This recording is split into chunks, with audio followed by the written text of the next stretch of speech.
Hello students, this is Ashutosh Verma. Students, आज इस video में हम क्वाड्रिलेटरल डिस्कस करेंगे। चतुर्भुज क्वाड्रिलेटरल होता क्या है, इसके टाइप्स और टाइप्स एक एक टाइप को अच्छे से अपन डिफाइन करेंगे। ओके, तो सबसे पहले इसकी डेफिनेशन पर चलते हैं। देखो, क्वाड्रिलेटरल चतुर्भुज, और ये दो वर्ड से मिलकर बना हुआ है, क्वाड प्लस लेटरल। तो क्वाड का मतलब होता है चार और लेटरल का मतलब होता है भुजाएं, साइड्स। ठीक है, मतलब चार भुजाएं। ओके, डेफिनेशन देखो, a flat shape with 4 straight sides.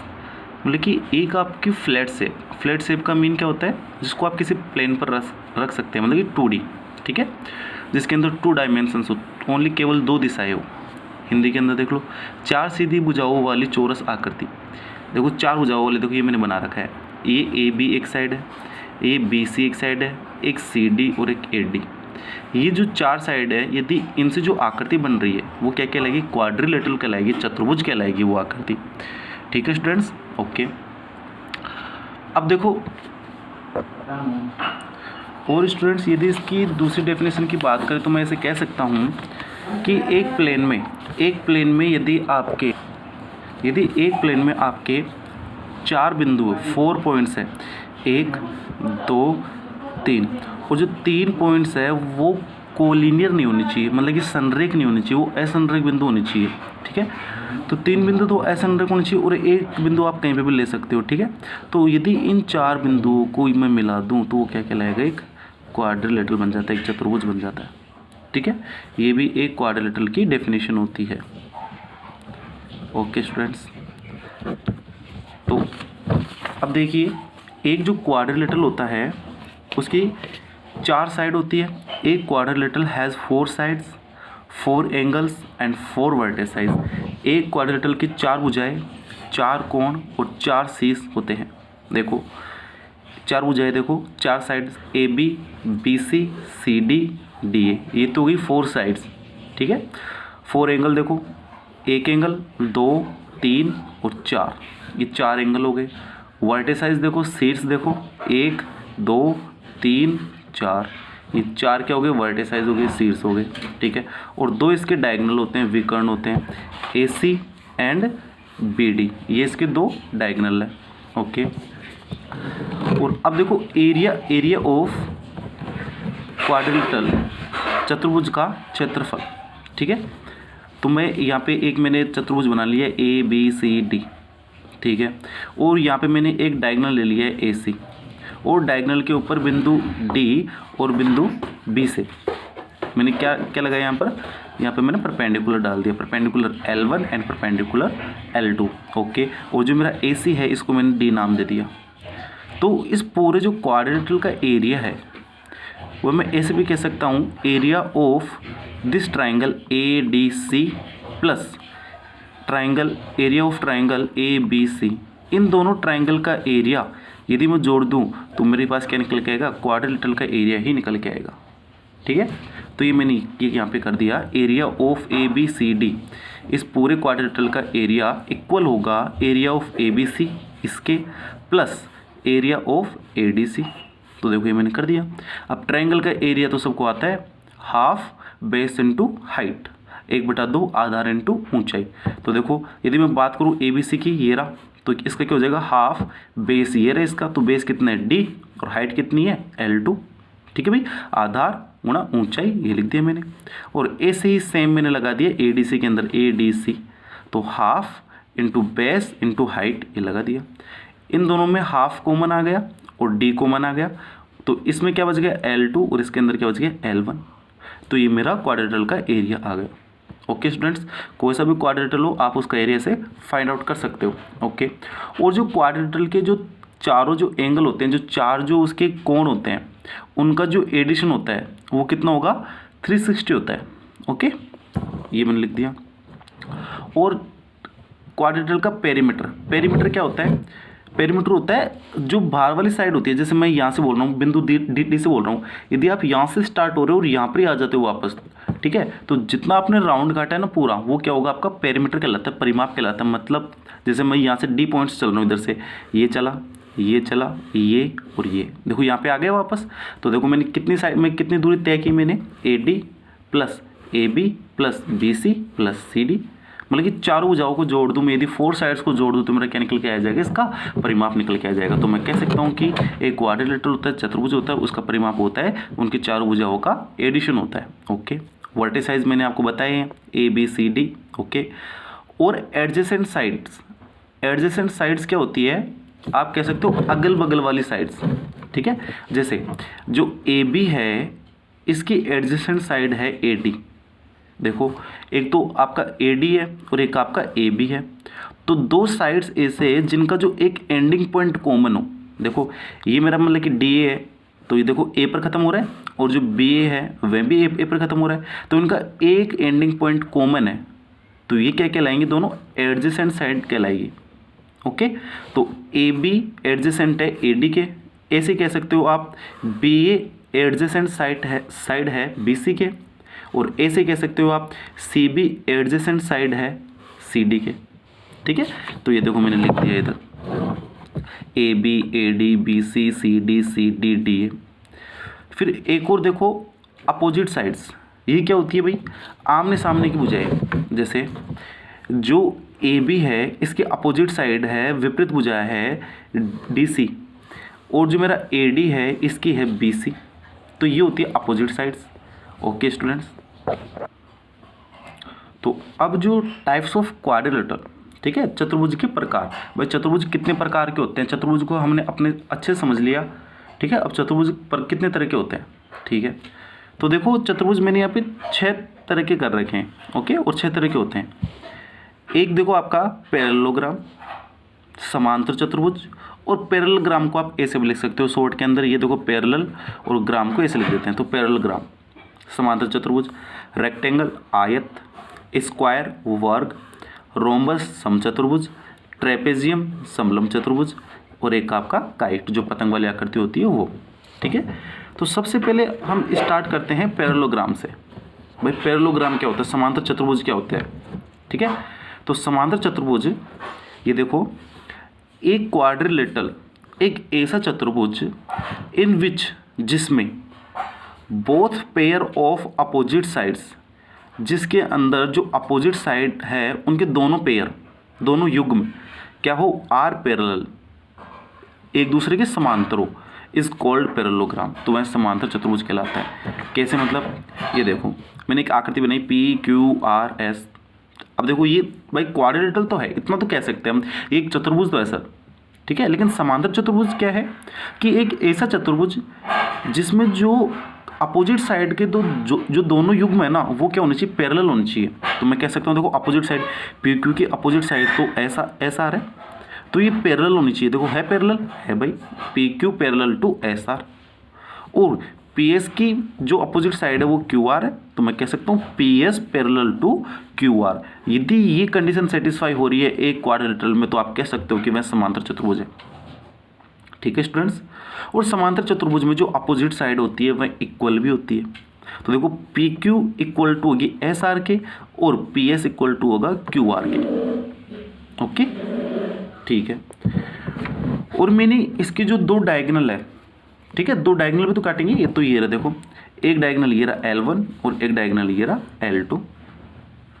ठीक है, और इसके दोनों डायगोनल इक्वल नहीं होते, आप कह सकते हो L1 is not equal to L2, और नहीं ये 90 पे बाइसेक्ट करते, तो कह सकते हो L1 is not perpendicular L2। लेकिन जो दोनों जो डायगोनल है, डायगोनल L1 एंड L2, जो पॉइंट O है, इस पर आपस में ये क्या करते हैं, बाइसेक्ट करते हैं। तो देखना इसको अच्छे से डिफाइन करते हैं कि आपस में बाइसेक्ट क्यों करते हैं। ठीक है, तो देखिए स्टूडेंट्स, मैं यहाँ पे इन ट्राइंगल POS, आपका देखो ये रहा triangle POS, and in triangle QOR, ये रहा आपका QOR। ठीक है, तो इसके अंदर क्या है, आपका जो इन दोनों के अंदर देखो स्टूडेंट्स, जो एंगल S है एंगल Q के पैरेलल है। भाई जो एंगल S है एंगल Q के ऑल्टरनेटिव एंगल 1 हुआ। क्यों, क्योंकि ये साइड और ये साइड पैरेलल है, और देखो Z बन रहे हैं, ये बन गया Z, और देखो इधर से बन रहे Z, ये देखो, तो ये ऑल्टरनेट एंगल हुआ नहीं हुआ? तो आप कह सकते हो कि जो एंगल OSP है इक्वल टू है OQR के। क्यों? ये ऑल्टरनेटिव एंगल हो गए, ठीक है। और आप ये भी कह सकते हो कि जो एंगल आपका OPS है वह बराबर है ORQ के। क्यों? ये भी ऑल्टरनेटिव एंगल हो गए, ओके। और आपको पहले से गिवन था कि ये समांतर चतुर्भुज है, तो आप PS बराबर QR हो गया। तो देखो ये मैंने लिख दिया यहाँ पर ये सारी चीज़ कि भाई जो जो OSP एंगल है वह इक्वल होगा OQR के, क्योंकि ऑल्टरनेटिव एंगल हो गए, एकांतर कोण हो गए। और OPS है वह इक्वल होगा ORQ के, क्योंकि ऑल्टरनेटिव एंगल है, एकांतर कोण है। और PS भुजा QR के, ये समांतर चतुर्भुज है, इसलिए हो गई है। तो देखो कौन सा रूल लग गया? AAS, ठीक है, कोण कोण भुजा। तो ये तो सर्वांग समता का होता है, तो मैं कह सकता हूँ कि जो ट्राइंगल POS है कॉन्ग्रुएंट होगा ट्राइंगल QOR के। तो जब ये इसके कॉन्ग्रुएंट प्रूफ हो गया तो आप बाई CPCT से, ठीक है भाई, इसके सारे जो कोरस्पॉन्डिंग साइड है वह भी इक्वल होगी और कोरस्पॉन्डिंग एंगल भी इक्वल होंगे।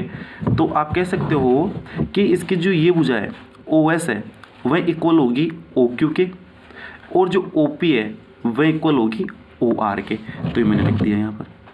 तो देखो यही तो अपने लिखा था कि जो एक समांतर चतुर्भुज के जो दोनों डायगोनल है वो आपस में इन बाइसेक्ट करते हैं एक पॉइंट पर। तो देखो बाइसेक्ट कर रहे हैं। तो देखो ये स्टूडेंट्स ये होता है आपका पैरेललोग्राम, समांतर चतुर्भुज।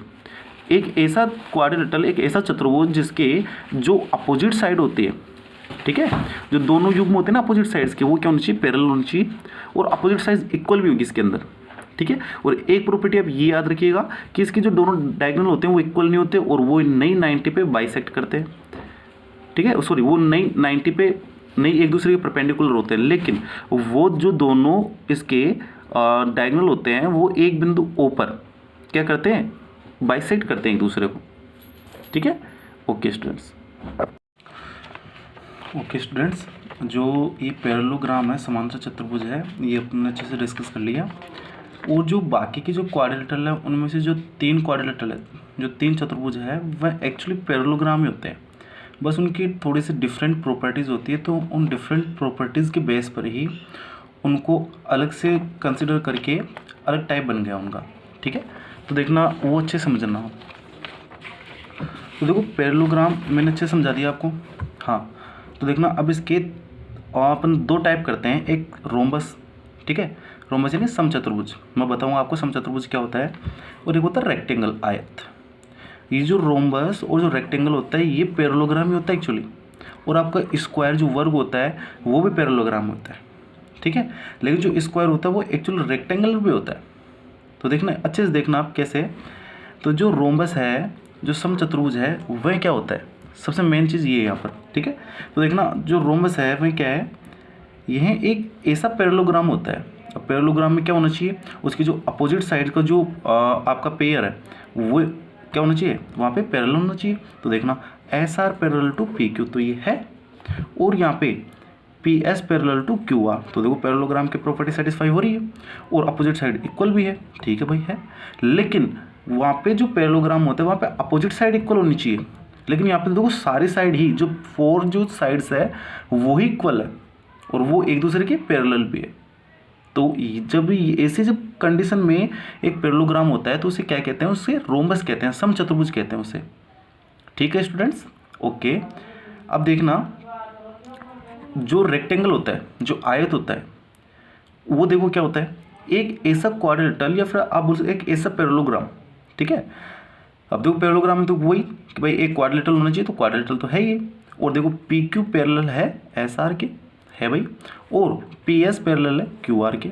देखो हो रहा है ना, पैरेललोग्राम की प्रॉपर्टी सेटिस्फाई हो गई, और ये साइड इसके इक्वल, ये साइड इसके इक्वल, बिल्कुल हो गई सर। अब यहाँ पे डिफरेंस क्या है? यहाँ पे डिफरेंस ये है कि देखो यहाँ पे है ना, ये जो 4 एंगल है ना क्वाड्रिलेटरल के, ये 90 डिग्री के होंगे। आ गई बात समझ में? तो देखो रोम्बस और जो रेक्टेंगल है इसमें ये डिफरेंस होता है। जो रोम्बस की 4 साइड इक्वल होती है वो एक पैरेललोग्राम तो होगा, लेकिन इसकी 4 साइड इक्वल होगी, ठीक है। जैसे ये 4 सेंटीमीटर तो ये भी 4 सेंटीमीटर, ठीक है।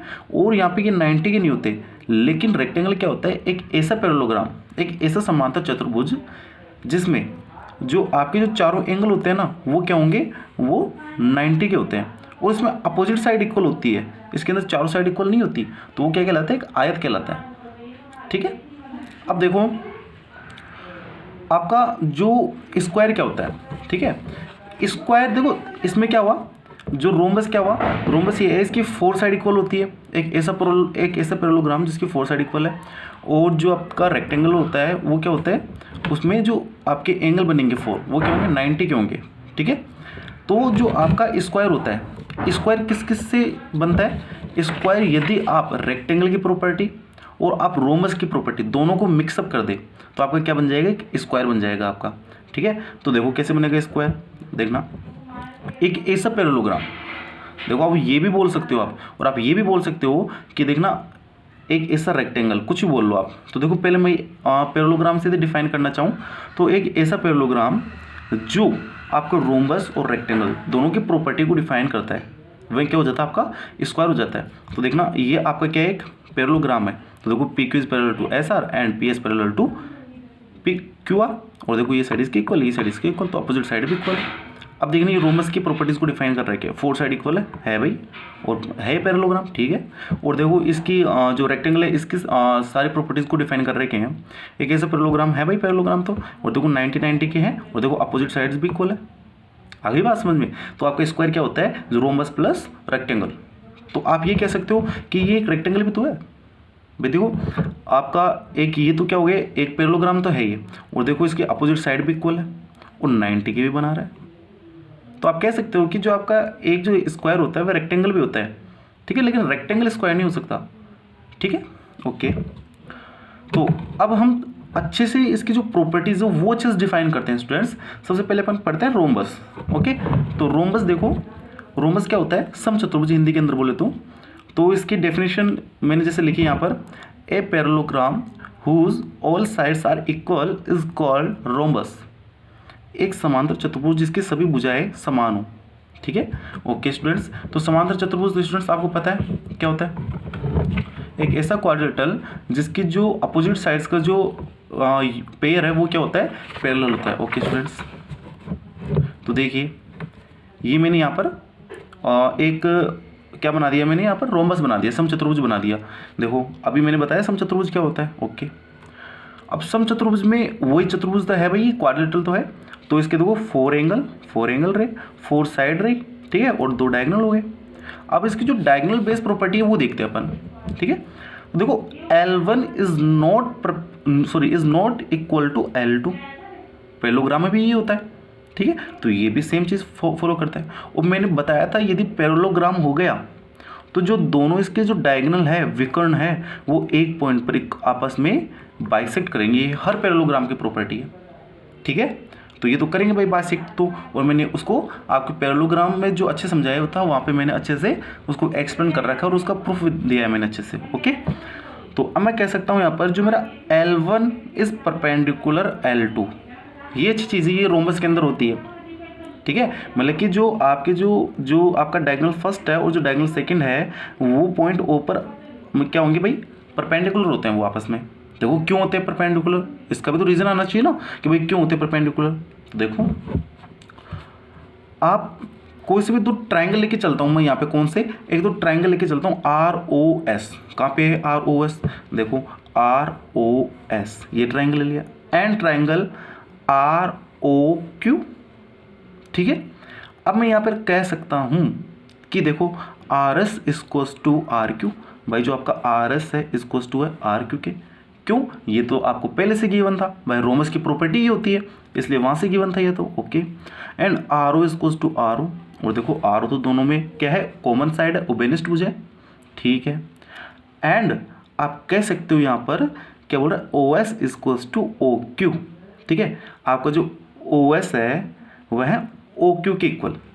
क्यों भाई, मैंने जस्ट समझाया आपको पैरेललोग्राम में, ये पैरेललोग्राम के जो डायगोनल होते हैं वो इक्वली बाइसेक्ट करते हैं, इसलिए वहाँ से लिख दिया मैंने, वहाँ पे मैंने प्रूफ करा रखा आपको अच्छे से। तो देखो SSS रूल लगा नहीं लगा, तो इस वाले ट्रायंगल में और इस वाले ट्रायंगल में SSS से आप कह सकते हो कि जो ट्रायंगल ROS है कॉन्ग्रुएंट है ट्रायंगल ROQ के। ठीक है, तो यहाँ से कह दिए by SSS we can say that triangle ROS and triangle ROQ are parallel to each other. Okay, तो यहाँ से मैंने क्या किया, ROS। अब देखो भाई, जो कोरेस्पॉन्डिंग जब साइड इक्वल है किसकी, कॉन्ग्रुएंट ट्रायंगल्स की, तो कोरेस्पॉन्डिंग एंगल भी इक्वल होंगे। तो आप कह सकते हो कि जो ROS एंगल है ROQ एंगल के इक्वल होगा। जो आपका ROS एंगल है ROQ एंगल के इक्वल होगा। ठीक है, तो ये मैंने लिख दिया यहाँ पर। ओके स्टूडेंट्स, तो मैंने यहाँ पर लिख दिया। और देखना, ये जो दोनों एंगल है, ये वाला एंगल और ये वाला एंगल एक स्ट्रेट लाइन पे बन रहे दोनों, तो दोनों का एडिशन होगा। वो कितना होना चाहिए था, एक स्ट्रेट लाइन पर जो एंगल बनते हैं उनका वो कितने का बनता है भाई, ये स्ट्रेट लाइन पे बनता है वो 180 का बनता है। तो देखो मैंने कर दिया यहाँ पर ROS plus ROQ equals to 180। और ROS और ROQ तो बराबर है ना भाई, CPCT कोरेस्पॉन्डिंग एंगल है, संगत कोण है, सॉरी मतलब संगत भुजाएं बराबर है, तो इनके संगत कोण भी बराबर होंगे। आपने क्या किया, आपने अभी प्रूफ किया कॉन्ग्रुएंस से, सर्वांग समता से। ठीक है, तो आप इसको भी ROS लिख सकते हो, तो 2 ROS हो जाएगा एंगल। ठीक है, तो 2 ROS हो जाएगा, तो ROS कितना हो जाएगा 90। तो देखो आपने क्या प्रूफ कर दिया कि जो ROS 790 है, तो ये एंगल इसके तो इक्वल है ROQ के, तो ये भी 90 होगा। तो आपने प्रूफ कर दिया कि जो एक आपका रोम्बस होता है, समचतुर्भुज होता है, उसके डायगोनल कितने पे बाइसेक्ट करते हैं, 90 डिग्री पे बाइसेक्ट करते हैं, एक दूसरे के परपेंडिकुलर होते हैं। तो ये बात ध्यान रखना आप, जो L1 होता है L2 के नॉट इक्वल होता है। ठीक है, और L1 परपेंडिकुलर होता है L2 के। और ये बात मैंने आपको पहले बता रखी है कि जो पैरेललोग्राम के जो डायगोनल होते हैं, विकर्ण होते हैं पैरेललोग्राम के, पैरेललोग्राम क्या होता है, समांतर चतुर्भुज, इसके डायगोनल इक्वली बाइसेक्ट करते हैं। ठीक है स्टूडेंट्स, अब देखना दूसरा क्या था आपका पैरेललोग्राम, रेक्टेंगल था ना भाई, रेक्टेंगल भी एक पैरेललोग्राम होता है। ठीक है, तो a parallelogram whose each angle is equal to 90 is called rectangle. एक समांतर चतुर्भुज जिसका प्रत्येक कोण समकोण हो। ठीक है, तो मैंने अच्छे से आपको डिफाइन किया था। अब देखना इसकी भी अपन प्रॉपर्टीज देखते हैं कि जो इसके डायगोनल है वो, आप देखो ये पैरेललोग्राम है, तो ये तो कह सकते हैं कि वो एक पॉइंट पर बिंदु चाहे आप ओ ले लो, उस पर क्या करेंगे, इक्वली बाइसेक्ट तो करेंगे। अब अपन ये देखेंगे कि भाई जो रोम्बस में जो दोनों डायगोनल होते हैं वो तो इक्वल नहीं होते, लेकिन इसमें होते या नहीं होते हैं, और वो आपस में परपेंडिकुलर भी होते नहीं होते। तो ये जो दो चीज़ें बहुत ज़्यादा इंपॉर्टेंट है स्टूडेंट्स। ठीक है, तो देखते हैं अपन पैरेलल इसमें रेक्टेंगल में देखते हैं कि आपस में इक्वल होते हैं और परपेंडिकुलर होते हैं या नहीं होते। ठीक है स्टूडेंट्स, तो देखते हैं। तो स्टूडेंट्स मैंने यहाँ पे PQRS एक रेक्टेंगल बना दिया है यहाँ पर। तो देखो रेक्टेंगल में बनाने के बाद अब मैं बात करता हूँ। देखो PQ is parallel to SR, ये मैंने बताया आपको, and PS parallel to QR, और ये अपोजिट साइड इक्वल भी होती है। और जो रेक्टेंगल होता है वो पैरेललोग्राम ही होता है। तो पैरेललोग्राम होता है तो ये तो आपको ऑफकोर्स पता है कि इनके जो डायगोनल L1 और L2 है वो इक्वली बाइसेक्ट करेंगे। पॉइंट O नाम देते हैं इसको। ठीक है, ओके।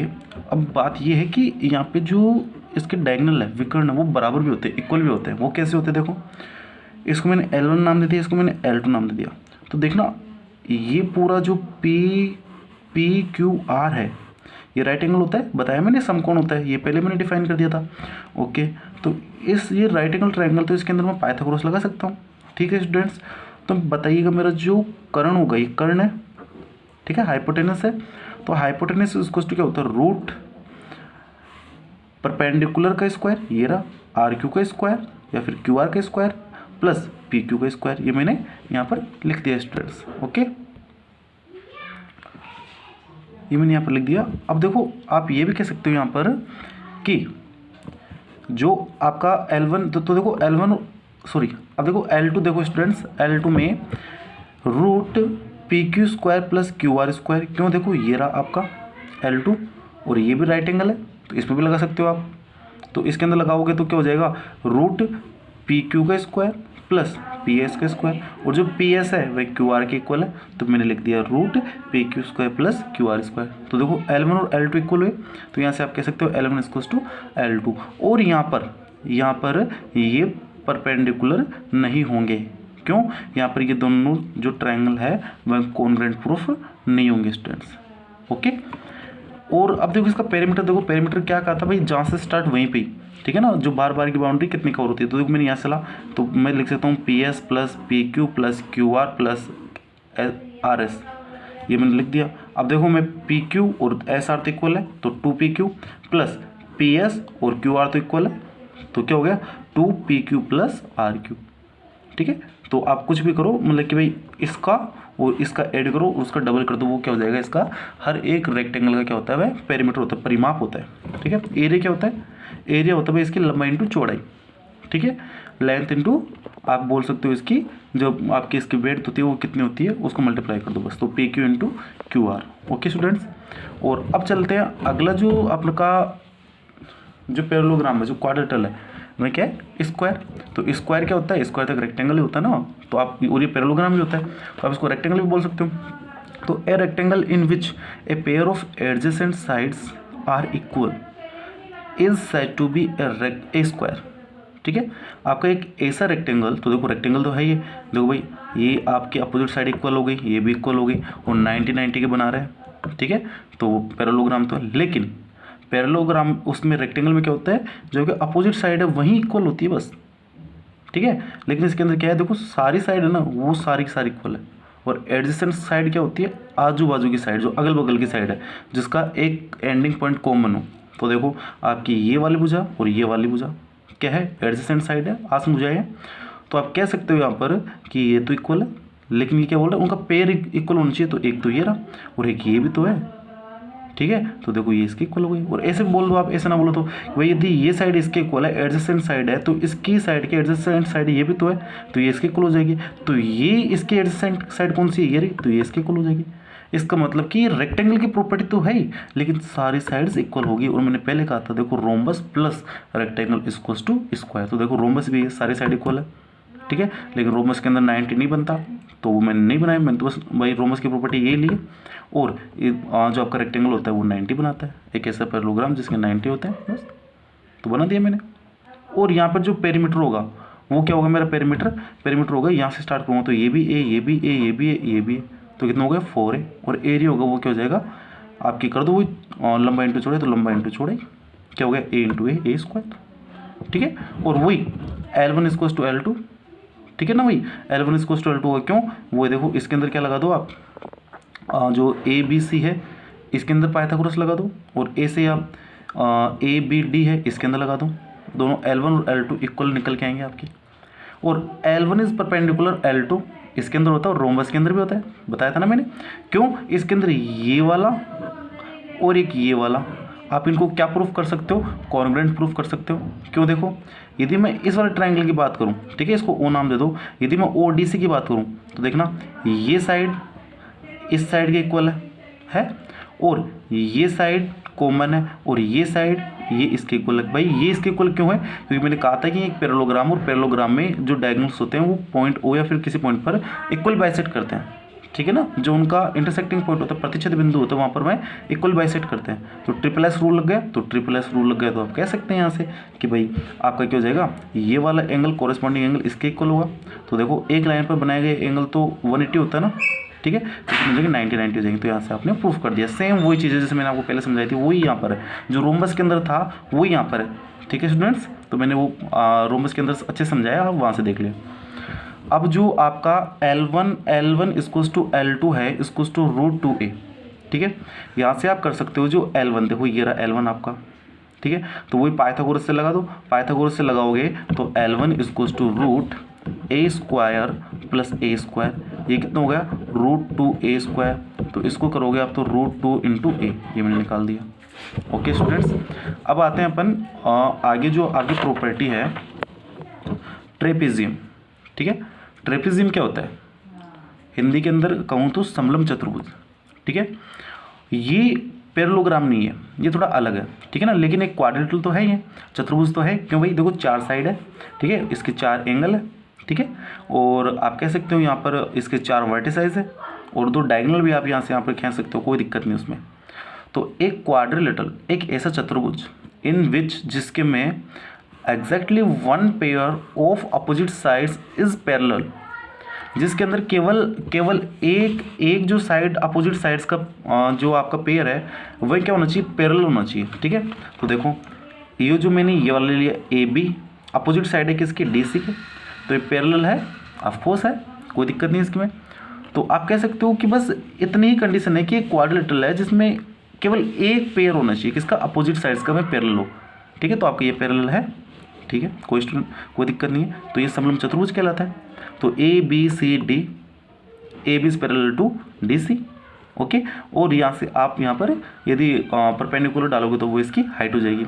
और जो समलंब चतुर्भुज होता है ट्रेपेजियम होता है, उसका एरिया क्या होता है, half into A B plus D C into H, half और ब्रैकेट के अंदर जो पैरेलल साइड है उनका एडिशन और उनके बीच में कितनी दूरी है वह। तो area of A B C D is to half addition of parallel side A B plus D C into height between them and distance between them, कुछ भी लिख लो, ओके। तो आपका ट्रेपेजियम होता है। और जो आपका लास्ट जो आपका क्वाड्रिलेटरल होता है वह काइट, ठीक है। एक पतंग क्या करती है, देखो एक पतंग क्या करती है। तो ये क्या होता है, ये भी एक चतुर्भुज तो है, ओके स्टूडेंट्स। तो देखिएगा एक क्वाड्रिलेटरल एक चतुर्भुज इन विच जिसमें two pairs of adjacent sides are equal is called a kite, ठीक है। एक ऐसा चतुर्भुज जिसमें जो आसन भुजाएं के दोनों युग्म है वह क्या होना चाहिए, बराबर होना चाहिए। तो देखो ये भुजा और ये भुजा आसन भुजाएं हैं भाई, एडजेसेंट साइड है, तो देखो दोनों इक्वल है। अब बताना ये है ये भुजा और ये भुजा, ये दोनों साइड क्या है, आसन भुजाएं हैं, तो देखो इक्वल है। तो एक ऐसा चतुर्भुज तो है ये, तो ये क्या कहलाएगा, ये काइट कहलाएगा ये, ठीक है ना। ये भाई काइट की आपकी वो होगी। और इसके अंदर देखना स्टूडेंट्स, आपका जो एंगल बी होता है एंगल डी के इक्वल होता है, ये वाला एंगल देखना कैसे होता है। आप ये कॉन्ग्रुएंस से आप प्रूफ कर सकते हो आसानी से। आप कर लेना, देखो मैं समझा देता हूँ उसको। ए डी सी और ए बी सी दो ट्रायंगल है, देखना ये वाली साइड इसकी इक्वल है, ये वाली साइड इसकी इक्वल है, और ये आपकी कॉमन साइड होगी। तो ट्रिपल एस रूल लग गया। तो बाई कॉन्ग्रुएंस से आप कह सकते हो कि जो आपका ए डी सी ट्राइंगल है ए बी सी ट्राइंगल के क्या है, कॉन्ग्रुएंट है। तो यहाँ से आपके बाई सिपिसिटी से क्या हो जाएंगे, आपके जो कोरिस्पॉन्डिंग एंगल है वह भी इक्वल हो जाएंगे। तो ये वाला एंगल इसके इक्वल, ये वाला एंगल इसके इक्वल, और ये वाला एंगल इसके इक्वल, ठीक है स्टूडेंट्स। तो अब आपने ये प्रूफ कर दिया। तो देखो यहाँ से जो एंगल बी है एंगल डी के इक्वल है, ये मैंने यहाँ पे लिख दिया। एरिया बता दिया मैंने, एरिया इज टू इसका क्या होता है, हाफ इंटू और जो आपके दोनों जो डायगोनल लोग हैं उनका मल्टीपल होता है, ओके। अब मैं दो ट्रायंगल लेके चलता हूँ। आपका ट्रायंगल, इसको ओ नाम दे दो। तो आपका ओ डी सी और ओ बी सी, इसके अंदर देखो स्टूडेंट्स ये वाली साइड इसके इक्वल है, ये कॉमन साइड है, और इनके इंटीरियर एंगल इक्वल है, सॉरी इंक्लूडेड एंगल इक्वल है। तो आप कह सकते हो कि जो डी ओ सी ट्राइंगल है, जो आपका बी ओ सी है, इसके क्या है, कॉन्ग्रुएंट है किससे, एस ए एस से, ठीक है। तो एस ए एस से कॉन्ग्रुएंट हो गया। तो आप कह सकते हो ये वाला एंगल भी इसके इक्वल होगा, और ये वाला इसके इक्वल है ही, तो ये वाला भी इसके इक्वल होगा। और एक स्ट्रेट लाइन पर बने एंगल कितने होते हैं भाई, 180 का होता है। तो ये दोनों इक्वल है, तो कितने में तोड़ोगे आप, 90 में, ठीक है स्टूडेंट्स। तो आपने ये भी प्रूफ कर दिया कि ये दोनों क्या होते हैं, जो आपके काइट होता है इसके दोनों जो आपके डायगोनल होते हैं वो 90 पे बाइसेक्ट करते हैं, परपेंडिकुलर होते हैं एक दूसरे के।